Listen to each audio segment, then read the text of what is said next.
All right, I'm loading up the game as usual. Like Jimmy and I are behind the scenes, talking up all the stuff that's going on in the DAO and how crazy the bear market is. I'm like, why are we not doing this live? To recap, I think the stuff that I really wanted to get out there. Shout out to Mitzi, who in the team channel for the Uplift has always been, a force for good and intensity. And I think over the last 24 hours has been more. Shout out to Gary, wrote a gigantic economic proposal, like a really amazing starting point for us to figure out how to do the economics of the battle robots and different things in Mind Test. I caveat, have yet to read it slowly. That's on my docket for the next a couple of days, but just the amount of energy that's getting poured into that. And Jimmy was saying Devona as well has been, sending him a bunch of pictures. It's like been getting into the articles for the Uplift blog and just there's tons of stuff going on, right? I mean, that like how that conversation started is, we were sort of woeing a little bit about the bear market because it's been tough for everyone, and it's absolutely been tough for both of us. But here we are sitting with this amazing DAO, an amazing business where, we know that we can build really amazing things, and the core community that's still here and still not supporting us, really building it with us, right? Like the whole DAO thing isn't just like a gimmick, right? Like the people that are part of it really are part of it. Like we're doing this as a huge team moving forward. It's just it's awesome. I believe the freaking Ted Lasso thing. Anyway, I'm pulling this thing up. Go do some so we've had like, we've been a little bit quieter during this bear market than we were the last one, for good reason. Honestly, really. If you think about it, we didn't start doing shows until the year before the bull market. So we, like, compared to last bear market, we haven't met yet. We haven't started yet. Yeah, fair enough. And like even at the end when we were doing it, most of what was there was already built out by a team of like superstars, right? Like a lot of the people who were responsible for a lot of the building in Old World kind of moved over to Chicken Caw, and we had Genesis and we had Gratitude. Gratitude was a little bit slower because it was a survival world, but like Genesis, we had like a lot of big people, in the NFT and Wax EOS ecosystems that came in and built out some pretty, epic, amazing builds. If you look at what's happening now, we actually haven't released a world yet on Mind Test, although we did have a vote. Somebody that you may or may not know might have usurped that to get it called the Boonies. We're not really sure about that. Who was that? You that did that? Who would have done such a thing? Oh my god, man! And there were some people that were like genuinely annoyed by that. And I'm like, "What are you talking about? It's awesome. I love it." Wait till they find out it was me, then their annoyance will fade away. So but no, I mean, I did vote for 3 or 4 proposals that other people voted for, and I tried to make it so that like if enough people came in and voted, then the Boonies couldn't win. But I just really like the idea of the Boonies because like me too. I don't hate it at all. I think it brought me back. It brought me back to the early days. But we haven't released a world yet. We're going to. We're not going to sell any land. What we're going to do is we're going to reward people who have been active for our first plot over on Mind Test. Now, if you have land over on the original worlds, I mean that's still all valid. You can do things with it. You can hold on to it. You can still go in there and play. You can still go in and build. There are people doing that. Still, there are people who are recycling their land. There are people who are doing various other things. But what I want to say is, I've personally been a little bit quiet. I've been busy with things. Having a 2-year-old and a 1-year-old is a little bit more difficult than having a community of uplifters because, the community of uplifters, I can just like get in the bath and turn the phone off when I don't want to release weird pictures of myself in the tub anymore. Can't really do that without. But what I want to say is, one of the things where I will be like super vocal about, and you'll see, Jimmy kind of climb out of the woodwork and yell and scream, is when we get to the point where we start releasing worlds on Mind Test. I don't know what's going to happen with the test server, but I want it to live indefinitely. I don't know how that looks. I don't know how it works, but I would encourage I would encourage everybody who's out there to get in there and start building shit in that test server. Go in and build it. and go in and hang out, go in and play around with the robots. That's cool. But you know, Devonia, she just built a whole little town, a whole little city, right? Like there's Christmas builds, there's tons of things in there. If you're still interested in what the Uplift has to offer, go in there and do it, because what I see the Mindtest test server becoming is, you know, what was the Uplift before even I was here was the old world, and that core group of community builders who went and they built that first rail, right? Like with all the scientific monuments across the edge, right? The whole thing that kind of preluded and ran into the whole Uplift as it was before anybody else got there, including me. This is what I see the Mindtest server as now. So if you're at all interested in it, take the time to go learn it, go in there, put up some builds, do some things. I don't think the test server is going to die. I don't know what's ever going to happen to it, but I don't think it's going to die. That's my 2 cents. I could be completely wrong. I'm just a guy with a bear shirt on because, you know, you may as well drink when you're in the middle of the bear market. Cheers, by the way. Yeah, I actually just I just put some peanut butter whiskey in my coffee. Highly recommend. I know you kind of fucked up my day. Highly recommend. I mean, I'm not sorry. Like this is kind of like we didn't really get around to planning like the Christmas show. Yeah. Where it was gonna be me that was gonna be shit faced because last year Jimmy pulled that wagon with a plume. That's the only time I'm ever gonna use the word a plume. We don't even have. Yeah, try to find it. That's fun because like that doesn't. Yeah, it was so good we deleted that shit. Well, it's still there. But I think, like, honestly, I do want to do a pre-Christmas catch-up. But like, you know, I'm up here in the Northeast. You can maybe see there's some nice rolling drifts rolling in here. Nice. And you know, it's Christmas weekend. It's kind of nice for a lot of people, I think. Right. We got Saturday is Christmas Eve. Sunday is Christmas. I honestly, I think we should do another one on Monday if we can, a Monday morning chill, you know, pre-Christmas celebration. Maybe we can do like a Monday happy hour or something like that. And if any of you in the community want to jump in, we did this a couple years ago. If any of you in the community want to jump in and say hi and hang out, like maybe we'll try to bookmark that for Monday if you're free, Corey. Yeah, let's do it. Excuse me. I like that idea. So yeah, Gary just popped in. If you guys don't know now, you know Gary is the head wizard of our Mindtest development, and has been one of the head wizards at the Uplift for the whole time. Just invaluable. Just fucking love you, Gary. Anyway, said I think we're gonna end up just keeping the test server around and call it World Monument. I love it. I think that's a really good idea. Another thing is like Gary is to the Uplift as like, you know, the 12 days of Christmas is like the amount of gifts that Gary's given the Uplift is insane, right? Like he was the original photographer. He made all of those videos that are over on the YouTube channel, you know, cataloging all the great art galleries there. He put all the music together. He put all the videography together. For the longest time, he was flying here and there around various worlds, cleaning up spills of lava mountains that had exploded, like, you know, fixing railroad tracks and stuff until, you know, that was a little bit beneath him. We trained some other people to do it. And then we're just like, hey, you know this world better than anyone else. Why don't you just go and create it? He's like, yeah, I don't want to be blasphemous on Christmas, but like, he's like I don't know. He might be the son of the Uplift God. I'm just saying. Right? Wow. Like, Wait, hold on. Are you saying that Gary is basically Uplift Jesus? He kind of is Uplift. Because I'm not mad about that. I think there's some real some real merit there. I mean, he's the son. He's the son of the metaverse. He really is. Yeah. I hope he's not religious and he doesn't take offense to that. I'm not really sure about that one. Let's just go on to gratitudes. I'm grateful that Corey's feeling better because it's been a while. Awesome. Do you see that Gary's talking about 180 character limit for the new signs? Right? How many is it, do you think? It's probably like what? 15 a line? Yeah, that's what I was thinking. 15 times 5. So like, no, it's only 4. So like 60 for these ones. Yeah, that's just like a back of the napkin math really badly. So like we're going to triple the amount of information that can be held on signs, which is nuts. Way less editing. Sorry, Jimmy, what were you grateful for?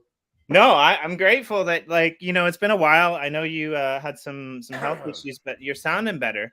Thanks, so I'm grateful that you're back in almost, you know, I don't want to jinx it, but in almost full tilt. I mean, you're not pausing, you're not coughing. I like it. I like I like the reformed, not sick Corey. Thanks. Yeah, I'm still fighting it, but it's definitely like 98% gone, and I'm really grateful for that too. So I can actually like think and do things, and oh man, so I'm sort of coming out with, I usually kind of ignore New Year's Eve, to be honest. Like it's like whatever, like New Year's resolutions are dumb, but this year's been such a fucking shit show that like I'm kind of excited about it, right? Like 2023 was, it's full of opportunity, frankly, right? And I think like we might be in a recession globally or in the States, right? The bear market, for crypto might not be done yet. Who fucking cares? Fine, right? We're getting set to release all these things and do all these things. And what can I do personally to just start rebuilding my own shit? Because believe me, it needs some fucking rebuilding in some pretty epic ways, right? Yeah. But there's so many things to do. I started writing down a list, like things that I could do every day, right? Whip up a Twitter thread, do a blog article, and I'm going to be doing that art project just to start playing with the NFT tools, because I personally don't do that enough, right? And so I'm going to release a one-of-one NFT every day, right? Just a goofy art thing. Ignore it. It's not going to have any utility, probably, right? But it's just for me to kind of really dive into those things. It's like a gazillion things that we can do every single day to start the momentum train much, much earlier than we did last bear market, right? With a lot more, right? Like last time we were, and again, like there's some merit to like the amount of momentum that a new project can get because people are sort of applying their hopes to it, right? Is actually a much better position than, if you've already released a project. Just look at the other side. They haven't released fucking anything. Well, in crypto, I'm coming to the conclusion quickly, and we might have an argument about this, not today, on Monday, when we have more people that have more of a say and we get to drink more. But I'm coming to the conclusion that crypto is severely broken. Like beyond. You think so? I don't think it is. I think centralization is broken. No, hear me out. And this is why crypto is broken. I think crypto is broken because your major players in the crypto aren't crypto people. They're centralized. But that's right. They're trying to apply the centralized ideology to what crypto has become. And so it's pretty much messed up the system. Now, I mean, say what you will, a lot of people got burnt really badly. With For the sure. Terra thing, with the FTX thing, SBF, right? Like writing backdoor codes, all of this stuff. But if you look at what's happening and the projects that are making moves, right? It's interesting, projects that we almost swore off of, but decided not to because we're not idiots. You look at all the money coming in through the Pomelo grant funding, right? You look at some of the moves that are being made with various projects. Like, where does this go next, right? We're still waiting for Ethereum 2.0. That hasn't happened yet. It's kind of happening. No, nobody's talking about it anymore because everybody's talking about how messed up crypto is and how dead it's going to be. Except people aren't really talking about how dead it's going to be. Honestly, I love that they're doing that. Like, this is like we're waiting. We have been waiting for the capitulation moment on that. If you haven't seen it, Google the Wall Street cheat sheet as an image, right? And it shows you kind of the emotional spots that you're in, and you can actually watch, crypto Twitter and the news and whatever to kind of gauge where we're at, right? And there's that capitulation phase and the depression phase and the lack of belief phase, and I think we're in the bottom part of that right now, and I think it takes some time to turn around, right? For the like everyone who's like, oh my god, crypto's dead, right? Like Bitcoin Obituaries is an amazing website, go find it, right? Like that, we've all heard this before. None of this is new, right? And every single failure, and I would challenge anyone to go find an example where this isn't true, and you probably will be able to find one, but not a huge one. Every failure is because of decentralization or because of centralization, right? Whether it's putting all the Bitcoin on the freaking what was that? The fucking World of Warcraft, was it? Like whatever that website was, Mount Gox, right? That. Everybody put their Bitcoin. Like, welcome to your little history lesson. Well, everybody watching this already knows. Back in those days, you didn't really have a choice, right? No, but like that was the only exchange or whatever, right? But that was the first example of don't put your money on a fucking exchange and leave it there. How many times do we have to have this discussion before that becomes the case? And people get inured to it, And frankly, like this time I got caught. Like I didn't sell at the right time at all, right? Because I was focused on other stuff, and then I kind of froze when it started going down, right? And that like did an enormous amount of financial damage to my life. And you know, we rebuild, we keep moving on or whatever. So it's like it's not, you know, I pontificate about these things, but I'm far from immune from the psychology that goes into these cycles, right? But it's not broken. If anything, we're seeing that humans are broken. See, And here's where I it's disagree. too easy to go into the speculative hype cycle and get wrecked. This is where I disagree. It's completely, utterly broken, but it's broken enough that when it gets fixed, it's going to get fixed for good, right? And I'm echoing like similar things to this, right? 2023 will be the year crypto tax rollout. That was this year for me. Holy shit, did I get smashed. I think regulation, once that comes in, right? I think like protecting the people who want to buy into it. Like, why would you? No. Here's the thing, like that protection. Here's what they're gonna do, because we've seen this movie before, man. Like protecting people from crypto means that only rich people are allowed to play. That's what it means. That's what it's gonna mean, dude. Like unless you have 250,000 liquid and the government says that you're financially intelligent because you have money, you probably just got given it by your freaking mom, but whatever, right? That's the only way that you can actually get into startups. That's always been my biggest angry thing about it. I hope that you're wrong, because and I have a list of points that I actually want to talk to you about today. Let's talk about all those things, but then let's get back to the AI thing, because holy fucking shit, the chatbot's insane. Like I was messing with it this morning, and that honestly is like part of it's going to be my creative process for the little creative art thing that I want to do on the side. But you talk about what you need to talk about. No. I think we're on the same page. We're just looking at it from a little bit of a different angle. So there's a few things that have happened, and things are starting to come out of the woodwork that we've never seen before, at least since we've been doing the show. We might have seen them, and similar to Mt. Gox, but the things keep getting worse and worse and worse and worse. So a really good example, one that people might not know about, was the Quadridex exchange, which was the largest exchange in Canada. Right.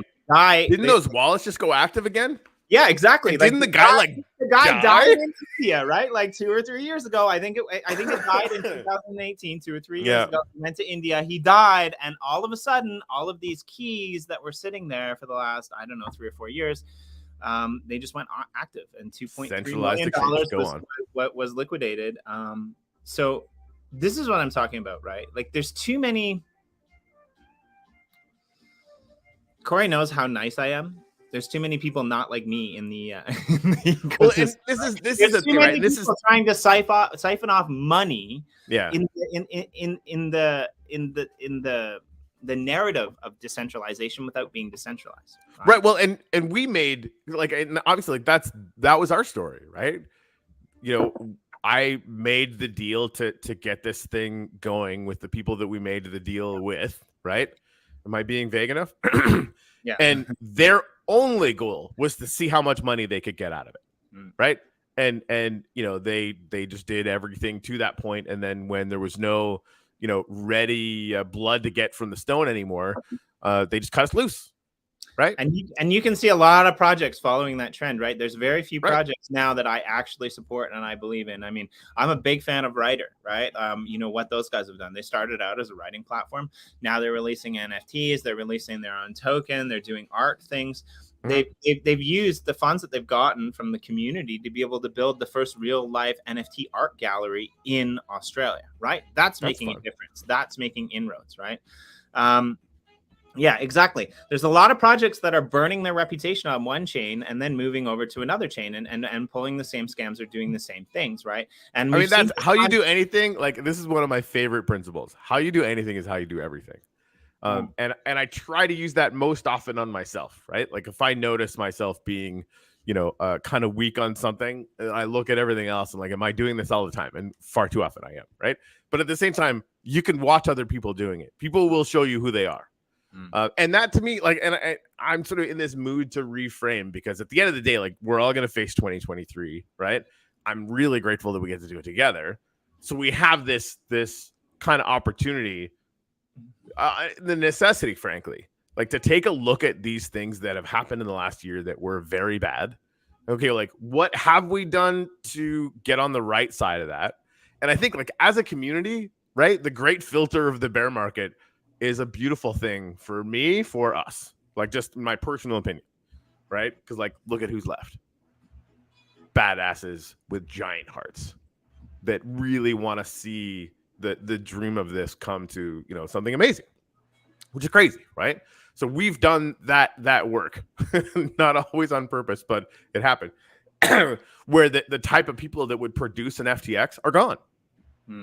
Right. And it really is like it's there's a kind of I don't know, like I want to call it a legacy mindset, because that's just Wall Street, right? All the rules around Wall Street are designed to constrain those shitheads, right? And what we get to do is just get rid of them. And you know, we made some like a bunch of decisions around, you know, kind of centralization and decentralization for our community. But now as a DAO, like, you know, there's a way to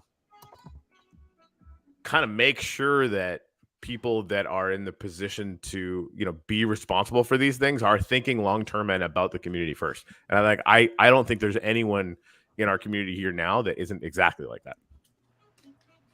Yeah, and I'm kind of excuse me, you know, excited to see what happens. I've been kind of watching things closely, watching what happens in terms of. I like paying attention to the secondary markets, especially when it comes to the uplift. It's fun to see, you know, who's kind of selling and what lands are going on sale. And it's a lot less than you would think. Even though the community that was here from the beginning that might not be active anymore was quiet, you can tell that some of them, the quiet ones, I think, this is completely my perception and opinion, and has no bearing on the reality of things. Good collection of caveats there. But you can tell that some of them are just like, okay, well, this isn't my first bear run. And there's really no point for me to offload these now, because I don't know what's going to happen. I don't know what's going to happen with the uplift. I don't know what's going to happen with Minecraft. I don't know what's going to happen with any of this stuff. And there's a lot of people that just went quiet, right? And I think that's really telling. And my favorite example of what could potentially possibly happen, not without their own problems, but if you look back when we kind of started our coverage in the crypto sphere, we were doing mostly stuff with EOS, and then branched out to other chains. This is kind of pre-Uplift as an actual project. It kind of existed in the ether somewhere, but now look at it. Right after the bull run, after the whole litigation, after the whole, you know, wrestling the snake to the ground, I think it's really interesting. I think, you know, it's interesting, right? So Gary said, just for anybody listening, I see some projects making such complicated loops. It used to just be one token. Now they have loops involving multiple levels of staking for 3 to 4 token types. And this, you know, DeFi going a bit too extreme, but this is, you know, wax gaming or you know, NFT gaming or Web3 gaming as well, right? And I think there's a lot of lessons to be learned there that we shouldn't discount. There's a reason why they work. Now I think the biggest issue is there's a reason why they work in that initial hype cycle, and every single one of them, you know, will come down, right? It's like, you know, ICOs with long tails. It's that same psychology, but how do we create engaging things that will last, right? And like, I think stuff like Alien Worlds really has, right? And I wonder too, this is occurring to me now, like they had that the big banks, you know, like the DAO game basically, right? Where there's planets with now millions of dollars worth of TLM in them, hanging over everybody's head for like 2 years, right? So like having stuff that you're promoting, and like Yuga Labs, Bored Apes, like same thing, right? Like they have stuff that they're, you know, teasing for years. But, you know, they'll sell the land and you can't use it. You can't do anything with it, right? We did that, you know, originally, and, you know, we felt a huge amount of pressure to actually release a product, which we did, and it did everything we said it was going to do, right? So there's that. But yeah, there's some really interesting lessons to learn about the cycles that the bigger projects than us are going through very successfully, right? Yeah, fuck hockey sticks. We want them, and really, like, and I think what Gary's doing with, you know, the battle robots is brilliant, right? I mean, like, I think it's going to be inherently fun and inherently like a community thing with people there and lots of, you know, good times. and there's a, not a complicated loop around it, right? Now, granted, like we could say that, if you need the land NFTs to earn the excuse me, what is it? The freaking crystals? They're not crystals. What are they? Emeralds? They're not emeralds either. God damn it, Gary, help me out. You need the stuff to repair the robot anyway, right? And then that is gonna, the rewards committee is gonna decide, are you gonna get shards or are you gonna get upliftium? We can play around with a lot of that stuff, right? So like a certain amount of complexity, I think, makes things interesting enough to keep the economics dynamic. I think there's some reasons for that. Plot gems, thank you. Right over my head. Thanks for joining us, Lovesick Guide. Yeah, you obviously might be your first time here, but we don't do that. If you want to come and hang out in the Uplift and build some cool shit, go over to where we had alltheelva.com. Yeah, no, they're fucking fired. Yeah, search the Uplift Mind Test Quick Start Guide and go in there and build some cool shit. This is what we get from going live on Twitch. No, but I like it. I think it's good. Because it showcases who we are and what we're about. I mean, if you want to come in and help us build, that's what we're here for. If you want to, you're so much nicer than me today. No, I mean, but this is the crypto market. If you want to profit off of somebody else's work, then go somewhere else. Because we don't do that. I mean, honestly, like just add value. I mean, we don't even profit off our own work. So why would you profit off of our work? Oh, we will someday. Well, I mean, no, but it's interesting. I don't know if you know this about me. You know me fairly well, and I know you fairly well. But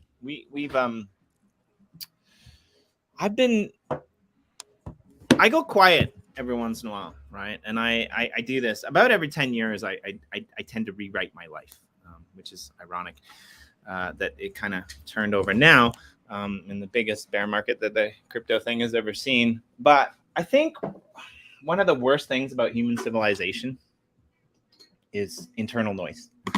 We all think we're freaking geniuses. Everyone thinks they're a freaking genius until they talk to somebody who has no idea what they're talking about. Right? That's the only time I think I'm a genius. I think most of the time I'm very, very dumb. And then I talk to a dumb person. I'm like, well, shit. I mean, I'm not saying like for people that set the bar really low, thank you. Because I get to feel smart sometimes and it's great.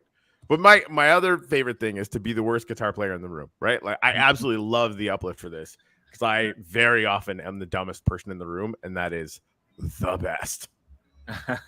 Just because I'm constantly learning and soaking up things and really having to push my tiny brain to the limits just to keep up. I'm grateful for it.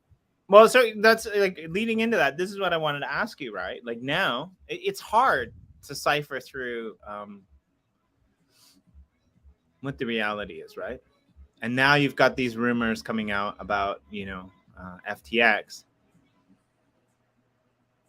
which is interesting to me because they never really happened with Terra. I think Terra was a black and white case of some guy who thought he was actually smarter than he was, and it failed.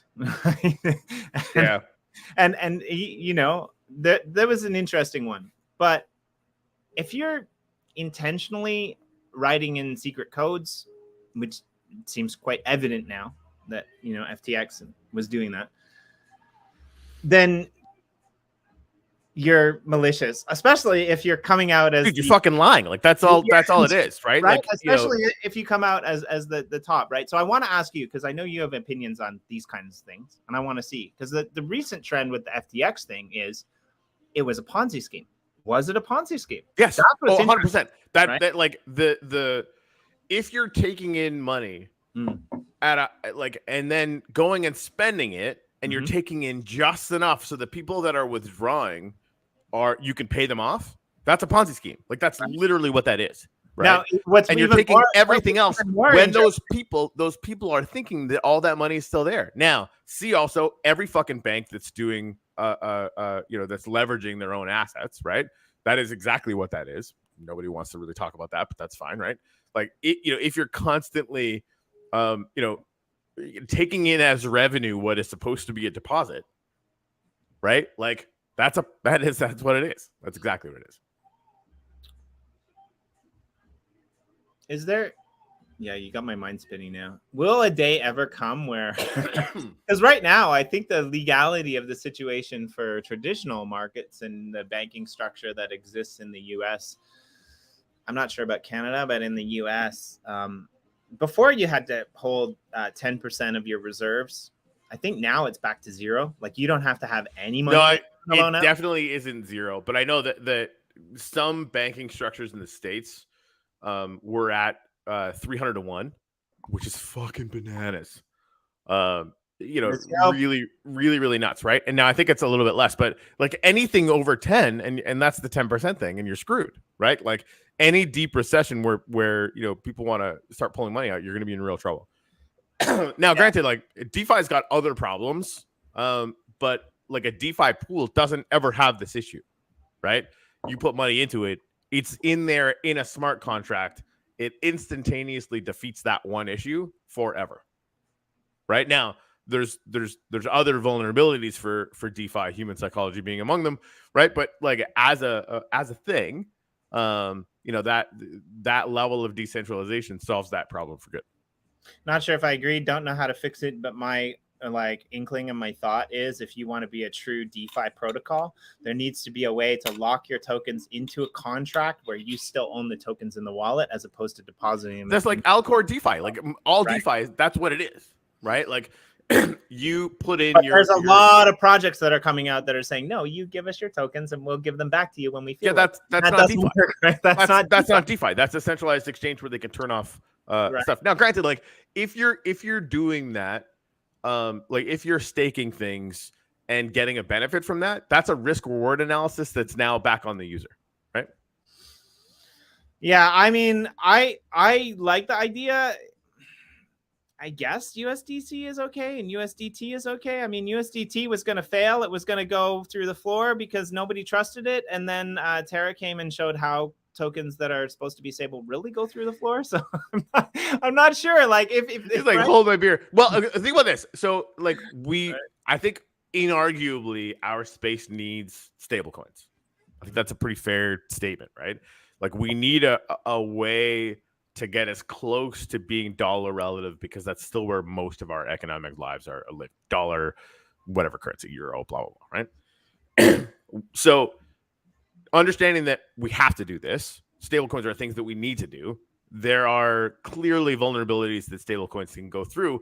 And some of them, very obviously the Terra one did not weather that very well. Honestly, because of absurdly bad management is what happened to it, right? And it's centralized and that's problematic. And I think, right now I don't see any way to get around this. But if you have a situation where I feel like we're lowering the risk by creating a bunch of pools with a bunch of held assets in them, right? USDT, USDC, whatever, right? It basically creates and again, I'm not an expert. This is just sort of my initial take on it, right? Like if one of them started to depeg and there was tons in these pools, it would limit the risk exposure on any one of them because it would blend into the other ones, right? Now, and again, that then limits the psychological effect of like, oh my God, USDT is failing, so I have to get rid of it. And if everybody gets rid of it at the same time, it crashes, right? Unless they've got a bunch off the exchanges and right? Like there's ways to kind of solve that from a centralized banking end. But yeah, so I like right off the cuff, I'd say that it's a very good thing. Well, and one of the things that I actually like, it took me a while to get into Terra. I got in a little bit late. One of the things that I really liked about Terra that nobody else has really replicated or done was there was a stable coin for every currency, right? Like you could have a Japanese yen or an Australian dollar or a British pound stable coin for every single currency, right? I'm kind of excited to see what happens because I think it's inevitable at some point CBDCs will start to roll out. And once they start to roll out, I think every country will probably roll them out. So I'm excited to see what happens when you can have LP pools for CBDC coins, right? And I'm interested to see how these roll out. Are they just going to be a digital ledger with no bearing, or are they actually going to have to be backed by real live currency assets? Because that's interesting. What if your CBDC has to actually have those dollars backing them locked up somewhere, right? I mean, in my opinion, one of the only ways that it works, because even if you did, I mean, it should be 1-to-1. I guess the dirty secret about the banking system is that it works for the most part, right? So there's that, and like that, the capacity for kind of localized leverage is interesting in that economic growth is kind of the result, even though I don't agree with it or whatever. Right? Like looking at the system as a whole, including its downturns, decade over decade, it's working pretty well, right? And now it's not to say they can't work way better, and it's not to say that it can't be more equitable. Obviously, all of that stuff is true. So, like right off the bat, having I mean, the best thing would be if it was fucking on chain, right? Like provably on chain. Here's how many US dollars. Well, that's what EOS is going for, right? That's the whole idea that EOS wants to replicate is on-chain transactions. Even if they're not on EOS, they want to be the ledger for holding a lot of this stuff, right? Bro, well, and then you get I didn't know that, so that's really cool. So, like, just hypothetically speaking, say you're a CBDC or CDBC, CBDC, Don't type it in wrong because weird porno shit will come up. Wow, really? I don't want to know. Okay, good talk. Weird way to end up in midget porn, but okay. Yeah, like if you had, if you're even the central bank doing it or whatever, right? And you're having to prove that is the case, and you put that transaction on chain, but then you're legally obligated to be able to get audited and back up that transaction was made to a legal entity based on what you put on chain would be very interesting, right? Like that, like figuring out how to leverage the blockchain technology to make it more open. And basically the biggest thing is like in a world now where trust is at a premium and kind of still going down, like that's an amazing way to increase trust. Fucking voting should be the same, and it should be that tomorrow.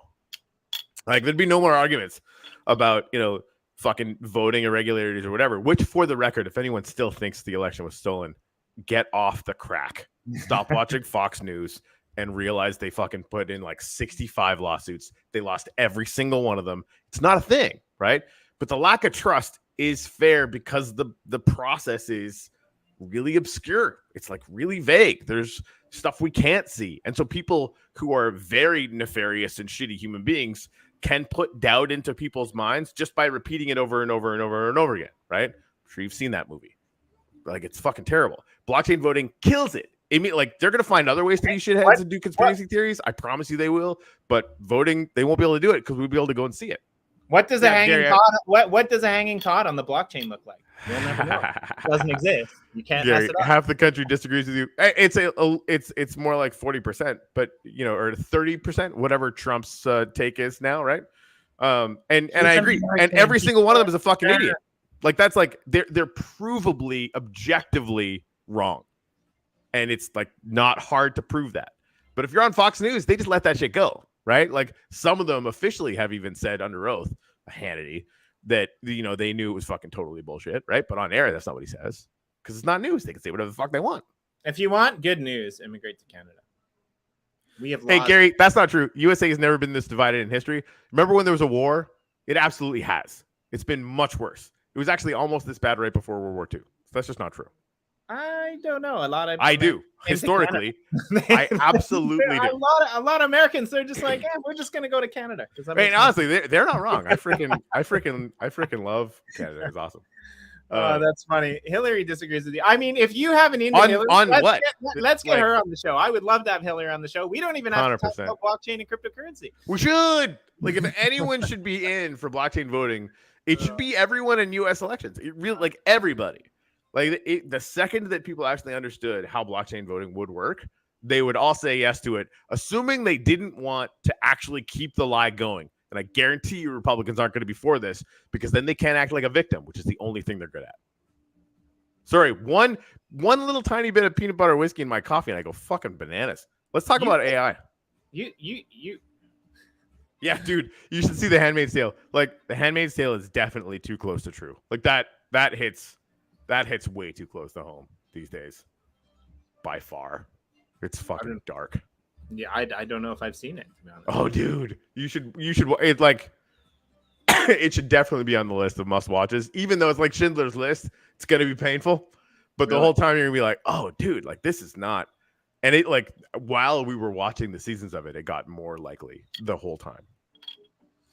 I'm putting together my list of places in the world that I want to live. So if you have one that you think might, earth up the whole meaning of life due to blockchain and cryptocurrency and real transparency, let me know, because I want to go there. I mean, I'm excited. What happens with AI? If you're paying attention to our Discord, I mean, apparently I'm obsolete. I got to go get a real job now because AI is writing stories better than me, which you'd think would be today. And again, like I don't think they're better than you. And I think like I can't wait. I can't wait for when I can tell Chat GPT-3 to like write an article as if it was Jimmy, because it's going to be able to do that, and then you're definitely out of a job. Yeah, but and we could talk about the ramifications of that. But today, this morning, just for the hell of it, I was like, okay. Write an article about economic downturns and coming out the other side really well, as if you were a New York Times writer. And so of course it writes this article that is like obnoxiously well organized and good, like better than I would have done, right? And simple but on the point, like really, really good. And then just to try it out, I was like, convert this into a Twitter thread. Boom. What? Now rewrite both of those things for the crypto NFT market. Done. Right. And I think like to get really good, you spend 10 minutes editing and like use it as the core, and then, run through it with the sense of like, how can I add value and like make it a little bit more succinct, or, use, any kind of personal knowledge to try to make it a little bit more valuable. And you could do that. But like it is weird how good it is. Like it genuinely is messed up. Well, one of the reasons I had to leave Japan, personal glitch here, but I got a couple kids, and I don't want my kids to go through an education system. Well, I mean, it's okay if they go through it at a later date, but I wanted them to have the experience of free thought and free thinking, right?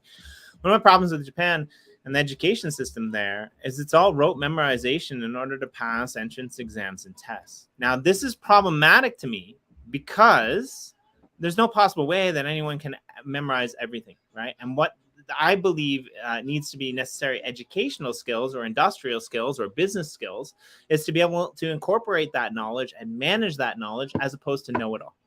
Right. Yeah, knowing things now, like example of this, like he's a smart guy, but he's able to find everything, and people love him, right? Like people come to him because he can find what they need, because he actually, knows how to go and find it. Whereas most people just type the word into the computer and say, oh no, we only have this, this, and this, and this, right? Now, where I get worried, and I know you'll maybe like this, but where I get worried is, for a really long time, I've been an advocate of the fact that we don't need 40-hour work weeks that pay us a minimum wage of $15 an hour because inflation keeps rising. I think this is a ridiculous notion. I think the notion that we have a 40-hour work week is back from industrial times, and it makes zero sense whatsoever at all. You pay people enough money to take the idea of money off of the table, and that's when your economy succeeds. Now, couple that with the ability to actually be able to do it and stop telling people that they need to work 40 hours a week and they can make a ton of money. Couple that with the idea that people now can move into positions where they can make a decent wage, increasing a base of knowledge and increasing the way that things are done more efficiently. And that's when we, hit this Star Trek generation, in my humble opinion. No, I think you're right. And while that is an awesome opinion, it's also fact. This has been tested. That's always the thing about, anytime somebody has an opinion, my favorite question is, cool, has that been tested anywhere? Right? Like the people that think that like minimum wage should always be $2. Cool. Has that been tested anywhere? Has it been has the opposite been tested? Right? Have we seen minimum wage in Ghana? Right? Probably great. I mean, is the thing, like, have we seen ever the minimum wage go up and the economy do badly? We have never in the universe seen that. It's never happened, right? It's not a thing, right? But when you ask people that, I'm like, yeah, just fucking prove it. And if you can't prove it, shut the fuck up forever about anything, right? Like that's like the requirement for evidence should be absolute, which is why all conspiracy theorists can fuck themselves in the Well, face. and Freight the train. problem. Let me finish this tiny little thought, because Sure. I'm sort of ranting a little bit, and I wanted to get back to your point because it was really good. Like that the 40-hour work week thing has been tested, right? Like Iceland did it, a few other places did it. They did like 4-day work weeks or whatever, and I don't know what's going on over there, but it looks fun.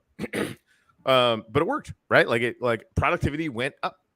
And so paying people the same, amount for 4 days of work, I think just, really makes a whole lot of sense. So I wanted to show people this.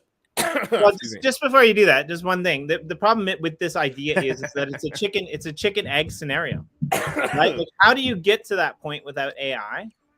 And how do you incorporate AI so that it happens, right? Like that's the problem. Is like it's a very big chicken and egg scenario, in my humble opinion, right? Well, technology increasing, get people that make enough money to be able to take the idea of money off the table, but then you have to train and incorporate people to do that. And I think AI might be people will one of or the they unsung won't. heroes of the next. Right, I think like technology is. Yeah, I think technology has been progressing fast enough that it is increasing our capacity fast enough, right? So like you could almost do like a metric, right? Where the average amount of productivity per person or whatever goes up, and like I'd much rather see UBI than a 4-day work week, just because I think the amount of disruption that's going to come from this is something that we've never seen before. This isn't the Industrial Revolution, right? This is where every single person with an information job is going to be out of a job. And everybody that anyway, so I just want to read through this because I think it really speaks to what you're saying about education. So AI tools like ChatGPT will soon be capable of answering a large fraction of traditional university homework type questions with reasonable accuracy. In the long term, it seems futile to fight against this. Perhaps what we as lecturers need to do is to move to an open books, open AI mode of examination where we give the students full access to AI tools, but ask them more challenging questions, both to teach the material and also to teach the students how best to use the AI tools of the future. This is the fucking way. Right. Gary, you can add one to your list. Just because, I mean, like, we have Google, we have these tools. And I think there can be like a niche, right, for people that want to learn calligraphy. Is like this is the kind of thing that we just don't need anymore, right? Or solving a problem. I love how you just like smashed my whole 20 years of experience in Japan. Solving a really intense or interesting problem with just your brain. Like, go get an abacus, right? Like, there can be a niche for like dumb idiots who play actual guitars for music, right? Like, that's going to be a niche market, because from AI art to writing to pretty soon music, I guarantee this will come out this year or next, 2023 or 24. The ability to come up with an idea and have it get turned into really good music while doing nothing is happening, right? So that creative spark is going to be open for everyone without any effort at all to turn it into something really amazing. Like, that's coming. Did I ever tell you about my most amazing quality that used to exist that's now gone? No.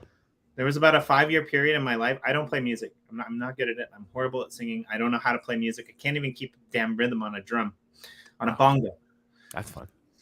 I mean, We're going to have to test that out. But I've only got one, right? So whatever you play, I'll sit on stage with you, but you're good. There's only one rhythm. Okay. One. I mean, that's why we don't mic you up. All right. Right. But here's the interesting thing. I never learned music. I never had the chance to take music lessons. I didn't have the time. I was more of a sports guy when I was a kid. Mm-hmm. I used to close my eyes 3 to 4 nights a week. And in the state between where I was sleeping and where I was awake, somewhere in that state, I would hear music in my head, like new awesome songs that had never been heard or produced before. And I would wake up. And that's really interesting, right? What happens when you're able to plug music into a person that understands music but can't actually create it, right? You give people that ability to be able to do things. I mean, sorry, I love you. You're amazing. I know you study English. Caveat. I know you do it because you're like, I think it's cool, but your grammar sucks. You could never write for the New York Times. I mean, maybe you could. But... No, I don't have to. I literally this morning. You're right. No, I know my grammar sucks. But the things that you say are genius. And if you ever needed to, that's very nice. You could plug it into AI. Well, and you can have that written soon, for you, right? right? Like, yeah, very, very soon. I'll be amazed if this doesn't come out this year, where, you know, I narrate something in audio, never mind typing, right? Like, I have a stream of consciousness rant, and really, like, this might be 5 years out, but every single one of these videos that we've ever done will be able to get turned into the same thing. So you basically like run them through this thing and have an article written by not a good writer, but a specific kind of writer, right? Like you'll be able to turn it into the voice of that, and then of course it can do all the grammatical corrections, blah blah blah, right? Yeah, like the tools there are just coming, and I think I want to really hammer in. And I kind of said the same thing. You know what you were saying about like people with absolutely no skill whatsoever, right, are going to be able to create like AI art is like the secret sauce of this, right? Like if you can have a creative spark where you're like, hey, like I want to see, I don't know, like a fucking cat riding a bike, which is what my niece said the other day. Don't like, type that into Google search because some weird shit will come up. Just wow, so but you could type it into Dolly 2 or whatever. Fucking cat riding a bike, that's gonna be some dark shit, dude. Don't. No, it was great. It was fun. It was like it ended up being like the best ones. Ended up being cat like riding a bike. This is like this is not PG-13. You can't. It have was, a dude. riding I don't know bike. what's in your fucking head, but I can't wait for you to start doing crazy shit with it. Did you actually type the word fucking? No. Yeah, see, that would make the whole thing completely different. A fucking a cat on a fucking pipe. Oh yeah, no, you're right. Sorry, I missed how I did that. What? Yeah. Anyway, so like that I think we're barely seeing the beginnings of that, and it's gonna redound to every skill, right? Like that artistic skill. And again, I think there's gonna be niche markets for people that can actually do the thing. Good for you, but it also won't matter, right? As a musician that watched the entire live music scene get turned into DJs that press buttons, you're fucked. I guarantee you.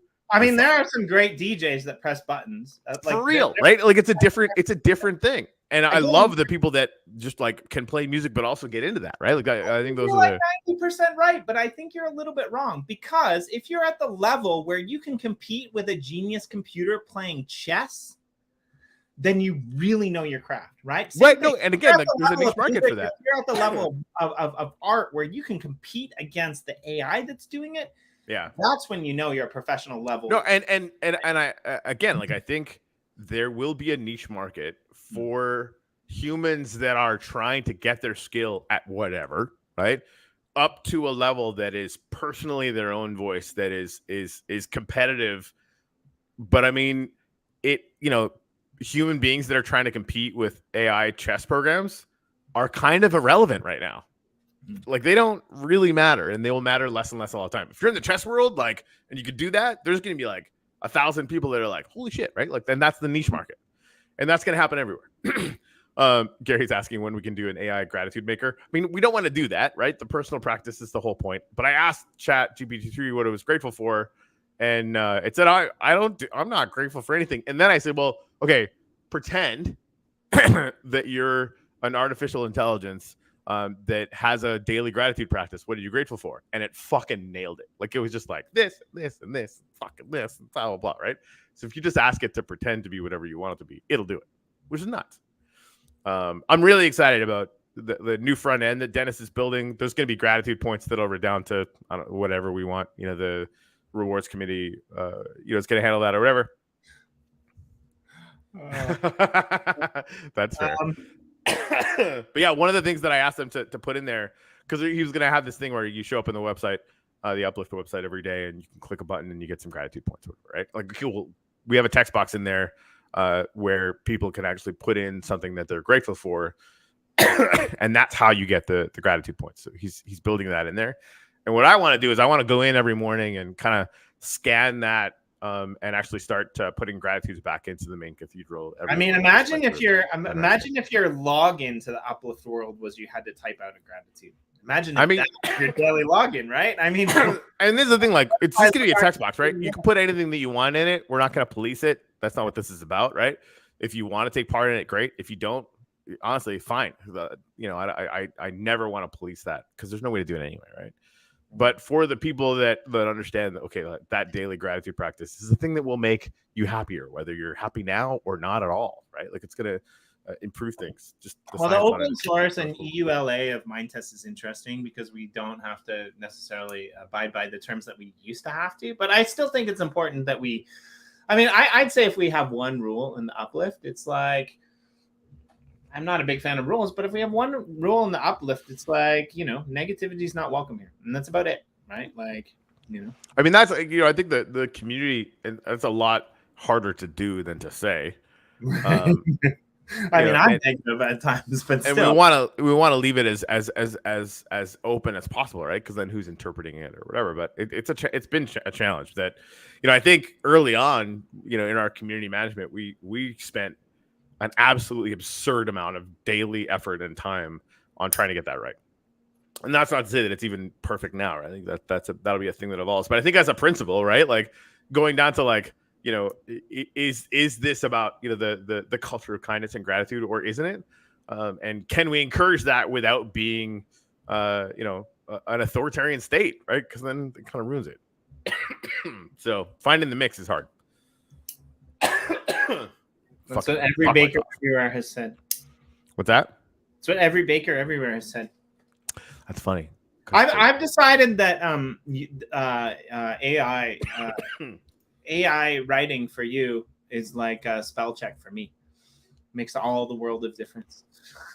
That probably makes sense. So here's the thing. Would love to see a book about the history journey of the Uplift in the last 2 years from the very beginning. When we will see your biography, our biography. Nobody wants to see my biography. That's annoying. Unless you were talking about Jimmy, I would read that. Kind of already exist on where we are at all the alpha. So, this is like if you took the next bull run, it's going to be super interesting to be able to log the 2 years from now, the things that you've done and everyone else who has been here. Right, over 2 years from now, we summarize, and I think I just saw a link about this now. You could summarize every podcast, with AI, right? If you just excuse me, especially if you take it down to a like a transcript, which people can do. So like ways for this to actually happen, right? You take all the salient points, and AI does it. Takes all the salient points from every episode of this podcast that we've ever done about the Uplift, right? And then consumes all of the information that's happened in the blog, and all writing that we've done anywhere, right? I think we did some stuff on Medium or somewhere. It's all of it. Say, hey, turn this into a book. And it'll do it. Like that's gonna happen. Yeah, from the first block you put down to what it is today. But yeah, that I still remember that. There's some good pictures of those early days. And I don't think those. Yeah, I don't know what happens. I mean, it's interesting when people have a change, and I can honestly see at some point before the next bull run, Minecraft again. No research. I don't know anything, and just a dude standing. Caveat. I'm going to be standing. I can honestly see Minecraft being like, "Oh, we're going to capitalize on the next bull market and try to roll out NFTs of their own." The minute that they roll out NFTs of their own, I'm not sure what happens, but it might negate everything that they said about no NFTs on Minecraft, which means that all of those worlds that people have been building on now become active again, right? I mean, why do you want to build on something that might be not active? I get that, but we have a land recycling program where you can recycle your land. I'm torn about this because I'm probably not going to recycle very much land on the original to get to my whole thing is it'll be some, but awesome, I'm gonna find another way to do it, right? Like awesome. where we've built.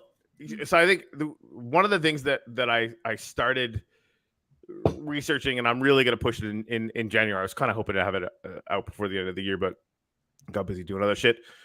Is being able to convert to one-of-ones. Like I think culturally for the Uplift collection, nothing will do better for the entire collection in the very near term than that. Right? Yeah, the ability to spend a little bit of money and turn your generic land NFT into a one-of-one with an image of the map or an image that we take in game or a video, right? And maybe even like the 3D rotating model at some point or whatever, right? Like different kind of different rarities, and there'll be different costs or whatever. so that all these builds can actually be represented by the NFTs themselves. It's going to make the market for secondary market start to kick over a ton. You know, you can buy a piece of land and turn it into something amazing and put it back on the market and make it really, really interesting, right? And so that to me is sort of, and I think the tech lift on that is 1% of like releasing mind test, right? So something that we can all kind of work on while Gary and his team are working on the mind test thing. So and here's some interesting, here's some interesting I'm probably not even supposed to say, but I'm just going to say it, right? Because like I'd like to pay attention and ruin things for everybody. Thanks, Gary. But there was a little bit of discussion about creating plots for the boonies, right? The new mind test realm, and I mean, I guess the idea is to have the same as our last worlds that were released, right? Like 32 by 32 plots, but you still need height and below ground, right? Like how big do those plots go on mind test? It would be interesting to have them the same height and as current plots if we're going to do something like that. Now, here's my idea. What I would like to kind of see happen is I might get a bit of a kickback on this, but I think it would be interesting that in order to be able to convert your plots, you actually had to go in to the boonies and buried deep within underground, because one of the nice things about mind testing is the ability to create our own blocks. Buried deep underground, you had to find a certain element that allowed you to extract that NFT to be able to recreate those plots, which would be quite nice, because then you actually have players that are playing the game. They wouldn't be that difficult to find. I mean, they would be abundant, but rather than just saying, oh, I'm just going to press a button on Nifty blocks and create a plot and then sell it, you actually had to be active and engaged. Because I think one of the things that we noticed was there was a lot of people in our initial influx into the whole Minecraft thing that weren't really Minecrafters, myself included. But once they got in there and they figured out how to build, they actually had a lot of fun, right? And if we can get people that are coming in and building and hosting events in Minecraft, I think it'll be the same thing. And it's a really easy onboarding process. Now, what happens when, again, as an alpha kind of element, you actually have to be participatory in order to convert your plots from one world over to the next one, right? Yeah, there's the Gary's talking about the tech demo that he did. There's constraints and opportunities there.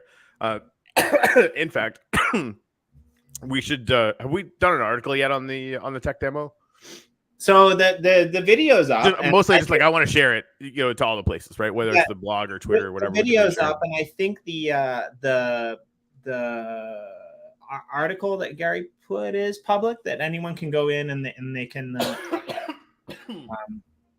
I did. I read the article, but I didn't watch the whole tech demo. I'll be honest about that. All right, man. There's lots of shit going on. Right. Yep. So my cough is coming back, so I'm gonna go. Sorry about that. Really fucking annoying.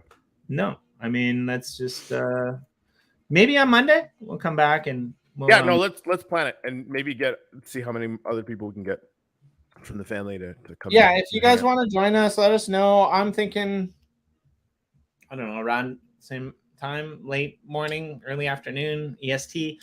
That'll incorporate people from the West Coast as well, hopefully Europe. I mean, just I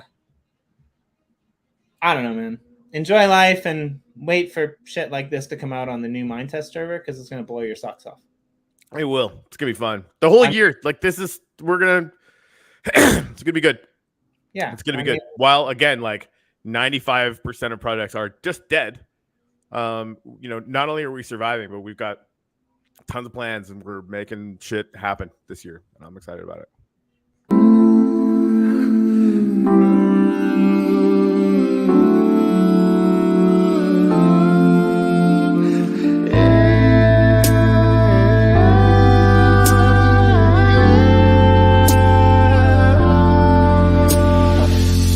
Gratitude rising up from the ground.